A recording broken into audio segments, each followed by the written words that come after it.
Bienvenue dans La Tête aux Pieds, le podcast qui explore la relation entre le corps et l'esprit. Je m'appelle Adrien Mater, auteur du livre « Le yoga pour les hommes ». Je suis également formateur et enseignant en yoga et en pilates. Seul ou avec mes invités, je vous donne rendez-vous chaque dimanche pour explorer la façon dont le travail du corps peut influencer de manière positive notre posture physique et mentale, nos relations, mais aussi la société dans son ensemble.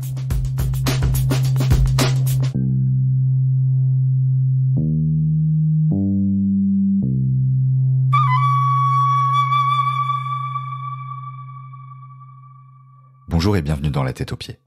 Dans ce nouvel épisode, je voulais vous expliquer pourquoi j'enseigne le yoga pour hommes. Ça fait bientôt 4 ans que je propose des cours dédiés aux hommes. Et en début d'année, j'ai publié un livre qui présente ma méthode. Dans ma vie, on m'a parfois reproché d'être un peu trop comme tous les mecs, et à d'autres moments, de manquer de couilles. C'est compliqué d'être un homme. Mais je pense qu'en établissant un rapport différent avec le corps, celui-ci recèle des clés qui échappent encore à notre esprit. On entend encore souvent qu'il y aurait un certain nombre de caractéristiques innées, propres à chaque sexe ou chaque genre. Un jour, en stage, j'ai entendu un thérapeute déclarer « Les femmes ne savent pas lire une carte routière, les hommes ne trouvent pas le beurre dans le frigo ». J'ai trouvé ça assez débile, plutôt réducteur, et c'était sûrement aussi lié à mon histoire personnelle. J'ai grandi dans une famille homoparentale. Mon père aimait les hommes, ma mère aimait les femmes. Ensemble, ils ont voulu avoir un enfant. Et c'est grâce à eux que je suis là aujourd'hui, devant ce micro. Nous n'avons jamais vraiment vécu tous les trois, et c'est un peu comme si les polarités étaient inversées chez moi. Mon père était assez fragile, nos rapports étaient compliqués, et j'ai surtout grandi avec ma mère. Elle, c'était un bulldozer. C'était une directrice d'école qui faisait tourner la boutique, et pas de problème. Elle beurrait les tartines, et elle nous emmenait toujours à bon port quand il fallait prendre la route des vacances. Autour de moi, en fait, dans mon enfance, il y avait assez peu d'hommes. Il y avait des oncles, des cousins, quelques amis. Mais les mecs que je voyais, c'était surtout à la télé. Bruce Willis et tous ses copains étaient un peu comme des pères de substitution. Et je voyais que les hommes, les vrais hommes, ils se distinguaient par leur capacité à surmonter la douleur et à être violents. C'étaient eux les héros parce qu'ils tuaient les méchants. Ça me plaisait de les regarder casser des gueules et exploser des cervelles parce que c'était très loin de ma réalité. Comme je l'ai dit dans le premier épisode, j'étais mal à l'aise dans mon corps et j'étais en surpoids. Je me réfugiais plutôt dans l'imaginaire, dans les livres, les films, les jeux vidéo. Et tout ce qui était des activités de mecs, c'était pas vraiment mon truc. Le sport à l'école, c'était ce qu'il y avait de pire. Et en général, avec les profs, on s'entendait pas très bien. Il y en a un jour qui a perdu patience parce que j'étais un petit gros à sa maman. Il m'a mis une claque et il m'a dit « Il faudra bien que tu deviennes un homme !» Et si être un homme, c'était lui ressembler, je préférais passer mon tour. En général, dans la vraie vie, les vrais hommes, soit ils me faisaient mal, soit ils me faisaient peur. Adolescent, ma mère est tombée gravement malade. Et je me suis retrouvé livré à moi-même. Du coup, j'ai commencé à passer pas mal de temps en dehors de chez moi, surtout la nuit. Et j'ai rencontré des grands qui m'ont fait découvrir la camaraderie, le shit et les arts martiaux. J'ai commencé à pratiquer auprès d'un maître virtuose et de ses disciples. Et là, j'avais plus vraiment besoin d'allumer ma télé pour voir des super-héros. Mes camarades, mes profs, ils étaient forts, ils étaient durs, courageux. Attention, j'ai eu de la chance, je suis pas non plus tombé dans un boys club de bourrin de base. Mais quand même, ça faisait un petit décalage avec la vie que j'avais eue avec maman. Un jour, on faisait des roulades, et moi, je détestais les roulades. Et j'étais vraiment pas très doué. Et il y a un de mes profs qui me dit « Tu sais, t'as de la chance, maintenant le maître est cool, mais pour une roulade de merde comme ça, avant tu te serais mangé un coup de pompe. » Alors j'étais plutôt content d'échapper au coup de pompe, et je me disais que c'était quand même un peu des connards. Mais chaque semaine, je revenais, j'apprenais quelque chose de différent, et quelque part, ça m'aidait à me construire. Un des aspects qui était central pour moi, c'était le combat. Au début, je détestais ça, ça me faisait très peur. Mais je me suis accroché parce que il me semblait que c'était ça un peu l'essence de l'art martial. Et puis, mon maître, c'était un combattant d'exception. Et j'avais la tête remplie d'histoires, de ses légendes, de ses exploits. Et je voulais l'imiter. Je voulais l'imiter parce que, inconsciemment, c'était un peu comme mon père finalement. Et je voulais lui ressembler. Je voulais tellement lui ressembler que j'ai combattu. J'ai combattu en France, en Suisse, au Canada, en Chine. Et j'ai pris beaucoup plus de coups que j'en ai donné. J'étais pas très doué, mais j'étais persévérant. Et j'étais fier d'être blessé. Mes lésions, c'était un peu comme des petites médailles. Ça montrait que j'étais sérieux. Et à 25 ans, à force de jouer au guerrier, j'avais de l'arthrose de hanche, une discopathie lombaire, et j'avais du mal à marcher. C'était à l'été 2009 que mes douleurs étaient les plus fortes. Et chaque année, mon école organisait un stage à ce moment-là. J'y suis allé parce que j'étais un vrai moi, donc je pouvais pas manquer le stage. Sauf qu'au bout de 10 minutes du premier entraînement, j'ai vu que je pourrais pas tenir, que j'étais trop blessé pour pouvoir pratiquer comme je le faisais jusque-là. Alors je suis allé trouver mon maître de l'époque et je lui ai expliqué que je pouvais pas continuer comme ça. Et lui avait fait le même chemin, il s'était blessé aussi.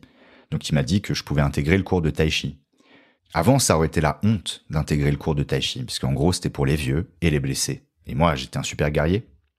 Mais là j'avais tellement mal que je pense que s'il y avait eu de la balnéothérapie, j'aurais fait.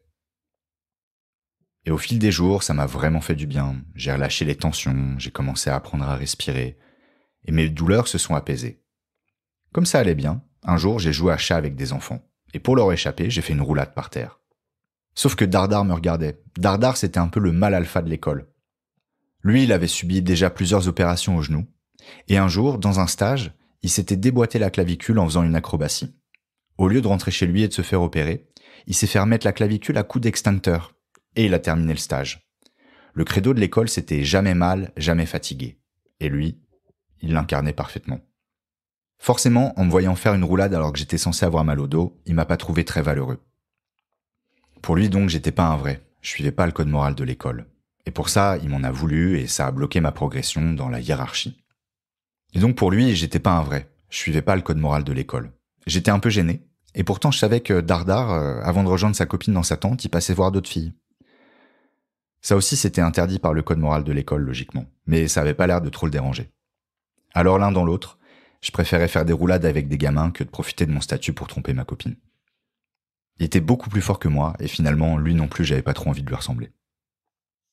Quelques années plus tard, Dardar est tombé malade. Cancer des testicules. Il s'en est remis aujourd'hui, et il a un peu changé de vie. J'en suis très content, je lui souhaite pas de mal, et je suis content qu'il soit en bonne santé aujourd'hui.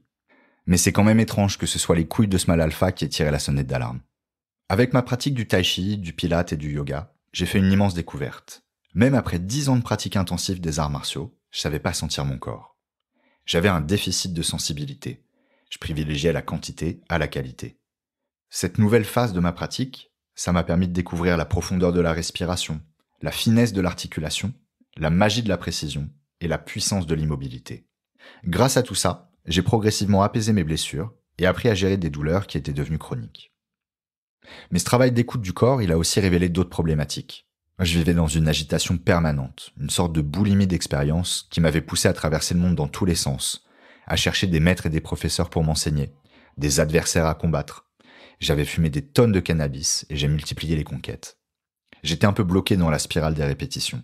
Je faisais pour ne pas sentir, j'arpentais l'extérieur pour fuir l'intérieur. C'était un peu comme une incarcération émotionnelle. Mais le travail de conscience corporelle, ça m'a aidé à contacter mes peurs et mes résistances. Comme j'aime à le dire, ça m'a aidé et ça m'aide encore à améliorer ma qualité de présence et ma qualité de relation. Je pense qu'il faut déjà être intime à soi-même pour apprendre à se lier à l'autre. Les femmes de ma vie m'ont autant appris que mes enseignants sur l'homme que je voulais devenir, et aussi sur celui que je ne voulais pas être. Au fil des rencontres, un constat s'est imposé. Toutes les femmes ont souffert de l'attitude des hommes à des degrés divers, allant de la remarque salace à l'agression sexuelle.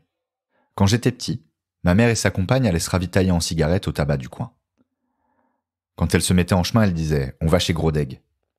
Moi, je trouvais ça marrant qu'elle l'appelle comme ça. Et je demandais « Mais pourquoi vous l'appelez Grodeg ?» Elle disait « Parce que quand il nous parle, il ne peut pas détacher ses yeux de nos poitrines. » Sur le coup, j'ai pas bien compris pourquoi elle regardait leur sein, ni pourquoi c'était un problème pour elle. Avec les années, j'ai eu l'occasion de comprendre cet épisode et beaucoup d'autres par la suite. C'est comme s'il y avait quelque chose de toxique dans la masculinité. Je l'ai vu chez les autres, et chez moi aussi. Comme une part viciée qui transforme la force en violence, le pouvoir en domination et le désir en agression. C'est la part du Grodeg, celle qu'il nous faut combattre. Adulte, partager la vie de femme victime de viol m'a ouvert les yeux sur le comportement de mes semblables, et sur le mien aussi. Est-ce que j'avais toujours été aussi respectueux que je le pensais ? Est-ce que j'avais toujours été à l'écoute de ce qu'on me disait ? Les concessions n'étaient pas le consentement, et j'ai dû repenser mon rapport à l'espace et au corps de l'autre. Je pense que pour comprendre la violence des hommes envers les femmes, c'est important d'explorer la violence des hommes entre eux et envers eux-mêmes. Dans l'imaginaire collectif, chez beaucoup d'hommes et aussi pas mal de femmes, pour être un mec, il faut se durcir, se renforcer, ne pas montrer qu'on a peur, qu'on a mal, qu'on ne sait pas. C'est une injonction à s'éteindre de l'intérieur pour briller à l'extérieur. C'est ce déficit de sensibilité qui détruit les corps, assèche les cœurs et pollue les esprits.